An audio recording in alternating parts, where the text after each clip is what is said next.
Genesis chapter 2.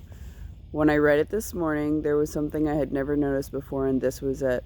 That when God told Adam to name all of the animals, and he gave that to him as his job, he actually brought the animals to Adam to name.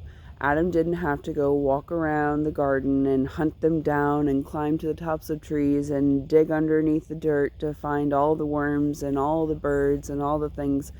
The Lord brought each animal to Adam for him to name. Now, nobody had ever named animals before. Adam probably didn't know where to start or where to begin, and he just had a job to do. And so he did it. But the Lord didn't leave him 100% empty-handed in doing that job. He at least brought the animals to him, which would have been a very big part of the job had he had to do that on his own. And so what I got out of that this morning was that if the Lord gives us something to do, then he's going to give us what we need to do so, even if we think that we're not capable of it. All right, Moses didn't think that he was capable of speaking to Pharaoh. He tried to tell God that he couldn't speak clearly, that he wasn't worthy of it. Moses himself was a murderer, and God still tasked him with setting his people free. And that's a really big job for somebody such as Moses. And so God gives us jobs too. No, our jobs are not as big as Moses' job to set his people free. But we do have big jobs from the Lord too. Maybe our job is to raise children, raise little arrows to go out and tell others about the Lord. Maybe our job is today is to talk to somebody at the grocery store about the Lord and ask them if they know Jesus as their Lord and Savior. Ask them if they have a relationship with him.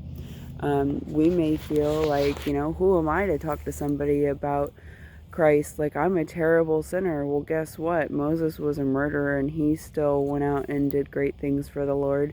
And Noah was a drunkard, and he still, was able to be obedient and build an ark. And so everybody in the Bible has a flaw that the Lord pointed out. And if you look at them, I don't think he pointed out their flaws to be mean-spirited. I think he pointed out their flaws to show that we need him because we are imperfect, and to show that absolutely nobody is good enough. And so don't let the enemy come at you and tell you that you're not good enough to do a job, because if God gave you a job to do, then you are good enough for that job, and he is going to provide a way and a means for you to do that job if that's the job he wants you to do. And so just keep that in mind, that you are doing what he told you to do. And if you are doing what he told you to do, then he's going to help you along the way, just like he brought all of those animals to Adam so Adam could name them. God bless you. I hope this helps someone.